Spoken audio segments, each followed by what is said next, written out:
You ever catch yourself doing something totally normal, but then you think about it for a second and realize it's actually kind of weird. Like, why do we do that? Absolutely. Those little habits and routines, the things that make up our days, they're often driven by these fascinating, if maybe unconscious, forces. Well, that's exactly what we're plunging into today. We've gathered a whole stack of these little snapshots, glimpses into the everyday lives of different people. Right. We're talking about everything from their peculiar eating habits to how they react when things don't quite go their way, and even their attempts at being generous.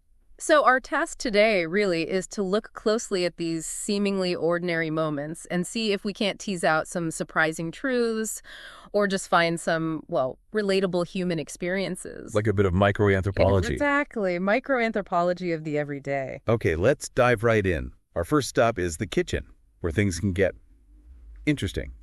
We're calling this peculiar palates. Aptly named. Because we've got some real culinary characters here. It's amazing how something as fundamental as eating can be so deeply personal and expressed in such diverse ways. Tell me about it. Okay, so take Heather. Now, Heather has a truly unique approach to food. Oh, yeah. She waits a full 10 minutes. 10 minutes after pouring milk on her cereal before eating it. Wait, so soggy is the goal? Apparently. Yeah. Soggy is the goal. But that's just the tip of the iceberg. Yeah. She eats pizza with a fork and knife. Oh, okay. I mean, some people do that. French fries with chopsticks. Chopsticks. Okay, that's different. I get this. She drinks ketchup straight from the packet. No, really? Yeah, and puts it on her chips, too. What's striking about Heather, though, it sounds like it isn't just the unconventional combinations, but her apparent comfort with them. Totally. It suggests a strong sense of personal preference that, overrides any potential social judgment around food. Exactly. We're also told she enjoys mustard with dumplings, Interesting combo. loves cold pizza, and actually likes melted ice cream. Melted ice cream, like soup. That last one kind of blows my mind, yeah. Oh, and bananas with pretzels. And just eating seeds straight up. Wow. It's quite the menu of unusual habits, and she doesn't seem to care who notices or what they think. It makes you wonder about the origins of these preferences, Right. right? Maybe early childhood things or just stumbling onto a combination that works for her, even if it's weird to us. Could be. Now let's shift gears a bit to Rick. Rick's story is less about quirky tastes and more about the sheer volume of food. Ah, okay. He's described as someone who eats when he's bored, stressed, or socializing. So, pretty much all the time. Yeah, that speaks to the powerful emotional and social connections we often have with food, doesn't it? It can be a coping mechanism, comfort, a way to bond. For sure. And these aren't small portions we're talking about. It's like waffles, fried chicken, and eggs for breakfast. Wow, that's a breakfast. Then pizza, french fries, and soda for lunch. And a hamburger with onion rings for dinner. Whoa. Plus constant snacking. Okay. He doesn't exercise, gets tired easily, but he's reportedly okay with his weight. Even jokes about it. Rick's acceptance of his weight, despite these habits, suggests a complex relationship with his body image. It could be self-acceptance or maybe a lack of awareness about potential health things down the line. Yeah, maybe. Then we have Shirley. Now, she is usually a very picky eater. Right. Picky eating often stems from, sensory sensitivities or learned behaviors. It can really limit your diet. Definitely. Cheese, chicken, pork. She generally avoids them all and isn't really one for trying new things. Okay, so pretty set in her ways. But here's a twist. At a friend's house, she was offered a Cambodian dish made by her friend's dad. She felt she couldn't refuse, so she tried it. And guess what? She loved it, finished it really quickly, wanted more, completely defied her usual food rules. Huh. Shirley's experience there really highlights the power of context, doesn't it? And maybe being willing in certain social spots to be a bit more open. It suggests even deeply ingrained preferences can be surprisingly flexible. Totally surprising. Okay, let's move from the stomach to the soul, maybe. Our next deep dive is into acts of giving and receiving. Ah, yes. The exchange of gifts. A fascinating social ritual, often loaded with unspoken expectations and complex emotions. For sure. We start with Diane, who really wanted to give her friend Tina a meaningful gift. She first thought about a designer bag, something she knew Tina would like. Okay, so tapping into that societal emphasis on, material things as markers of affection or status. Right. But Diane decided a more personal touch was needed. So she spent time creating this photo collage pictures spanning over 10 years of their friendship. Well, that's thoughtful. Cost very little money. but took considerable time and effort, cutting, gluing old photos onto cardboard. She was really hoping Tina would appreciate the sentiment behind it. Diane's choice there really underscores the idea that a gift's value isn't always about the price tag, right? The time, the personal investment, that can carry more emotional weight, at least for the giver. Yeah, for the giver. But Tina's reaction, well, it was a bit of a letdown. Oh, no. While she said she appreciated it, Diane could sense her disappointment. Like, she could just tell. You can usually tell, can't you? Totally. Yeah. And when she kind of pushed a bit, Tina admitted she'd been hoping for something better. Ouch. Something better. Yeah, ouch is right. That really reveals a potential mismatch in their, gift-giving languages. For Tina, the expectation of material value maybe outweighed the sentimental effort Diane put in, raises questions about those unspoken expectations, Definitely. Now, contrast that with Donna. She took a completely different approach to her birthday. Okay. She specifically asked everyone, friends, parents, everyone, to get her nothing. Nothing. That's unusual. Why? Her reasoning was that she didn't want to feel indebted to anyone, didn't want to owe anything back. Huh. That's quite a statement. It directly challenges that ingrained social norm of birthday gifts. Suggests a strong sense of independence, maybe. Yeah, I think so. So what happened? Did they listen? I'm guessing. Probably not. You guessed right. Her wishes were pretty much ignored. Her mom gave her a diamond bracelet. Wow. Okay. Definitely not nothing. Her dad gave her flowers, and her friends threw her a surprise party. They're completely overridden. Yep. And despite all the good intentions, Donna was reportedly a little disappointed. Which highlights just how strong those social conventions around celebrations are. Even asking directly to opt out doesn't always work. The giver's need to express affection or just participate in the ritual can take over. It seems like it. And her disappointment suggests her desire for no gifts was genuine. Maybe a deeper discomfort with that whole reciprocity thing. Could be. Interesting. Okay, our next dive takes us into reactions to setbacks and opportunities. How people cope when plans fall apart, and how they respond when unexpected doors open. Right. The way we navigate disappointment and unexpected chances reveals a lot about our resilience, adaptability, and maybe our underlying priorities. First up is Karen. Her soccer plans got canceled because of rain. Initially, she was sad. Pretty normal reaction, right? Absolutely. Disappointment's a natural, healthy response when expectations aren't met. But instead of moping, she switched gears, immersed herself in a book, hot chocolate, cozy blanket, the whole 9 yards. Nice pivot. She apparently tore through 100 pages in just an hour. Wow. Fast reader. Karen's ability there to quickly find another source of enjoyment that shows a healthy coping mechanism. Shifting focus, finding pleasure in unexpected solitude, that's adaptive. Then the sun reappeared. Her friend calls, invites her to play soccer after all. Ah, okay. So she got her chance. But the surprising part, Mm-hmm. Karen decided to keep reading. No way, even though the soccer was back on? Yep. That's fascinating. Having found this fulfilling alternative, she chose to stick with it. It suggests the unexpected change actually led her to discover a preference she wasn't maybe fully aware of before. Maybe so. Now let's look at a different kind of disappointment with Kathleen. She overslept when tickets for her favorite band went on sale. Missed out. Oh, that feeling. Been there. Cue the sadness and self-reproach. We've all been there, right? Missing out on something you really wanted, especially if it feels like your fault. Yeah, that often leads to regret, self-blame. But this story takes a lovely turn. Her friend, in a truly kind gesture, had managed to buy her a ticket anyway. Ah, that's great. What a good friend. Talk about a mood lifter. Kathleen's experience there really underscores the powerful impact of social support, and those unexpected acts of generosity and just lifting you out of disappointment highlights the importance of our connections. Definitely. Then we have John. His reaction to losing a video game was, well, intense. Uh-oh. How intense? He punched his computer, broke it. Whoa. Okay. Not exactly a measured response. Not at all. John's reaction there illustrates a difficulty in regulating emotions in the moment, leading to an impulsive, destructive behavior with real consequences. His parents, understandably, weren't thrilled. He had to deal with the fallout.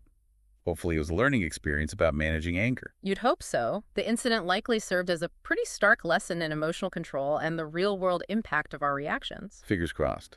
Finally, in this section, we have Kenneth. He's apparently a good tennis player, but he was incredibly anxious about playing against this supposedly intimidating opponent named Antonio. Ah, the pre-match jitters. Yeah, but more than jitters. Rumors about Antonio being mean, even violent. Kenneth wanted to quit before the match even started. Wow. Kenneth's anxiety there really highlights the powerful influence of fear and perception, doesn't it? Especially facing a perceived threat. Just the anticipation can be debilitating. Totally. But his dad offered some simple but powerful encouragement. Never give up. Good advice. Classic dad advice, maybe. We don't know how the match went, but that message. Yeah. It's a strong reminder about perseverance when you're scared. Absolutely. The father's advice emphasizes resilience and the potential for growth that comes from facing challenges, not avoiding them. Okay, our final deep dive explores navigating the everyday. This is a real collection of snapshots from routines, unexpected moments, just daily life stuff. The grab bag of life, as you said. Yeah. This segment gives a fascinating glimpse into the sheer diversity of human experience within just ordinary life, where individual preferences and societal patterns kind of intersect. Exactly. So we've got Rosie's grocery run, needed milk, cereal, chicken. Pretty standard. But it took an unexpected detour, thanks to a long line, for free pizza samples. Ha! Of course. The siren call of free samples. And let's be honest, who can resist free pizza? It's true.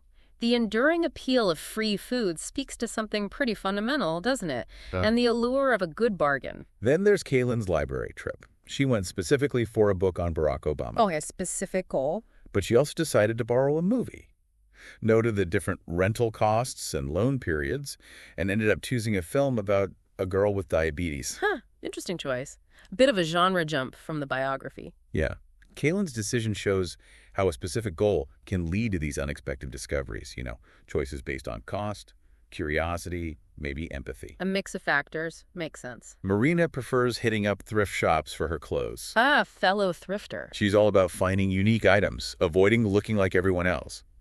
She embraces the fact that the clothes are donated, might have minor flaws, stains, holes, whatever, all for individuality and a good price. Right. Her latest find was a black long dress. Marina's approach highlights that conscious choice to step outside mainstream consumerism, valuing individuality, maybe sustainability, even if it means accepting imperfections. Definitely. Maya, on the other hand, is a wholesale store devotee, all about buying in bulk for those lower prices. The bulk buy strategy. She mentioned getting 20 apples for $6 compared to like 40 cents each at a regular market. That's a significant difference. Her husband is a bit skeptical about whether they'll actually eat them all before they go bad. But Maya's confident. Maya's strategy reflects that focus on economic efficiency, doesn't it? And confidence in her household's consumption, contrasting with her husband's maybe more cautious approach to potential food waste. Yeah, that dynamic. Okay, Finn operates on a completely different clock. Oh, how so? He sleeps from 5 a.m. to 3 p.m. Wow, okay, night owl extremo. Eats breakfast around 3:30 p.m., dinner at 1 a.m. A late-night craving sent him to a 247 diner. Talk about an unconventional routine. Finn's schedule really highlights the diversity of lifestyles in modern society and how businesses, like that 247 diner, adapt to cater to non-traditional patterns. It does. Now, Jacqueline bought this amazing, expensive red sparkly dress for her high school reunion. Okay, going for the wow factor. Fully intending to return it the next day. You know the move. The wear it once and return it gambit. Risky. Totally. But when she arrived, everyone else was dressed super casually. Some people even in pajamas. Oh, mortifying. The worst feeling. Right. Despite feeling totally out of place, she did get compliments on the dress. But then disaster struck. Someone spilled cranberry juice all over it. No, ruined the dress and the return plan. Exactly. Talk about a series of unfortunate events. Jacqueline's experience perfectly illustrates that potential for social miscalibration, doesn't it? And how even well-laid plans can just be derailed by unexpected stuff. The desire to impress, clashing with the reality of casual classmates, and then the juice. Poor Jacqueline. Then there's Charlie, on a trip to Hawaii, intensely camera shy. He even avoided a group photo on the beach, much to the chagrin of his friend Bob, who was trying to capture the memories. Yeah, Charlie's aversion to being photographed reflects how differently people feel about being the subject of images, and the different values we place on visually documenting experiences versus just living them. True. Jane and Tara's beach day showcased different sun protection habits.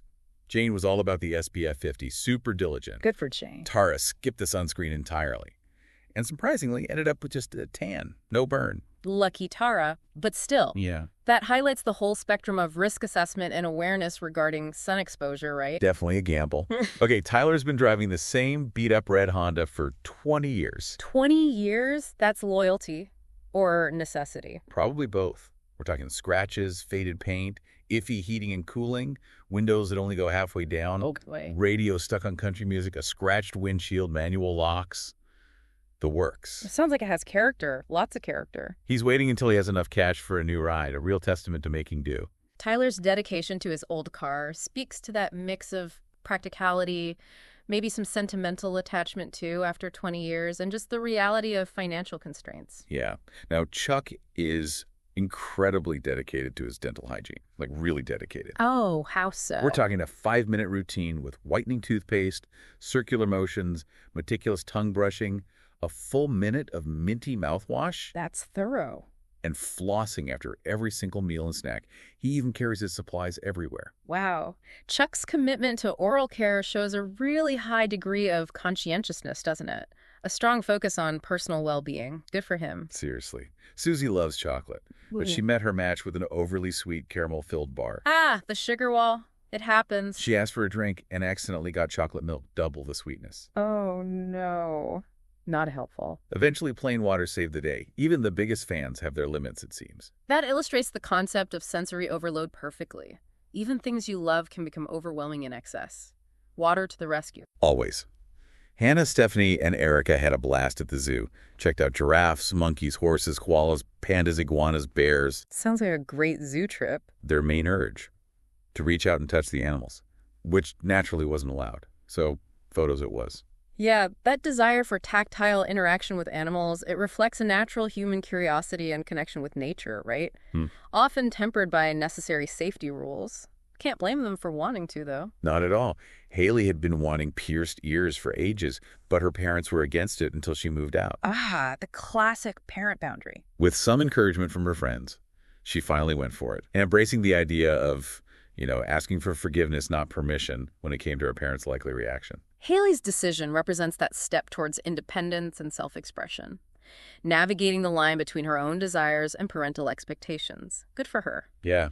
Katie has some truly grand ambitions. We're talking president. Okay, aiming high. Harvard grad, a million friends, 10 more siblings. 10 more siblings, wow. Belly dancer, world traveler, all of it. Quite the list. When her mom suggested maybe aiming for something a little more realistic, Katie dismissed it with that impossible versus I'm possible attitude. You've got to admire that unwavering optimism, though. Totally. Katie's aspirations reflect a powerful belief in her own potential, a refusal to be limited by conventional ideas of what's achievable. Go, Katie. Arthur and Betty are doing the long-distance thing after high school. College on opposite coast, California and Massachusetts. Oof, that's a big distance. And time difference. Yeah. Lots of phone calls, letters, photos, FaceTimes, keeping them connected. But the 3-hour time difference and occasional missed calls definitely add to the challenges. Long-distance relationships, they require significant effort and commitment, don't they? To bridge that physical gap and maintain connection across time zones, it's tough. It really is. Sarah's first horseback ride was a total hit. She absolutely loved it, couldn't wait to get back in the saddle. Ah, that's wonderful. Captures that pure joy of a new experience and discovering an unexpected passion. Tara and her mom went grocery shopping for a family dinner, grabbing things like apple juice, lettuce, tomatoes, chicken, croutons, brownie mix, nuts, pasta. Sounds like a solid family meal prep. They were all set to whip up a delicious meal for their relatives. That simple scenario just highlights the everyday tasks involved in getting ready for social gatherings, nurturing family bonds through shared meals. Nice. Samantha was struggling to see the board in class. Led to an eye doctor visit, new pair of glasses. The moment of clarity. Yeah. The newfound clarity was apparently a revelation. Really emphasizes the importance of those regular eye exams. Absolutely. Samantha's experience underscores the significant impact routine health checks can have on just daily life and well-being. Makes a huge difference. Saul and Victor had a perfect day for a 3-mile hike with Saul's dog. Enjoyed a beautiful waterfall view. Sounds lovely. They were pretty wiped out afterward, but looking forward to some healthy fruit smoothies. A great way to spend a day outdoors. Definitely depicts the rewards of physical activity, appreciating nature, and then that desire for healthy replenishment afterwards. Perfect combo. Brad and his friends spontaneously decided to go rock climbing. Oh, cool. No planning, just a spur-of-the-moment adventure. Paid on the spot, thoroughly enjoyed it. Nice. Brad and his friend's experience highlights the value of spontaneity, doesn't it? Just being open to new and challenging activities. Sometimes the best experiences are the unplanned ones. So true. And finally, on the last day of summer day camp, it was blazing hot. Ugh, hot camp days. The counselors surprised the kids with snow cones. Yeah. Lots of flavors, mixed options available. Perfect. Genius counselor move. A perfect way to cool down and end the summer on a sweet note before heading to the playground for one last hurrah. That just captures a simple, effective way to bring joy and relief in the heat. Demonstrates the thoughtfulness of the counselors. A nice ending. Well, that was quite the journey through the everyday, wasn't it? From the wonderfully weird to the surprisingly relatable. Indeed. And when you put all these little snippets together, you really start to see the incredible tapestry of human behavior. It's fascinating. It really is. The diverse ways we approach even the simplest things, like eating or giving gifts or reacting to setbacks, it really underscores the unique and endlessly interesting nature of being human. Absolutely. It makes you think about all the tiny moments happening around us constantly, doesn't it? The unspoken stories behind every person we encounter. Definitely. So, maybe something for you to think about. Yeah. What seemingly ordinary habit or reaction of yours might reveal something interesting if you took a closer look. A great question to ponder. Thanks for joining us for this deep dive into the everyday.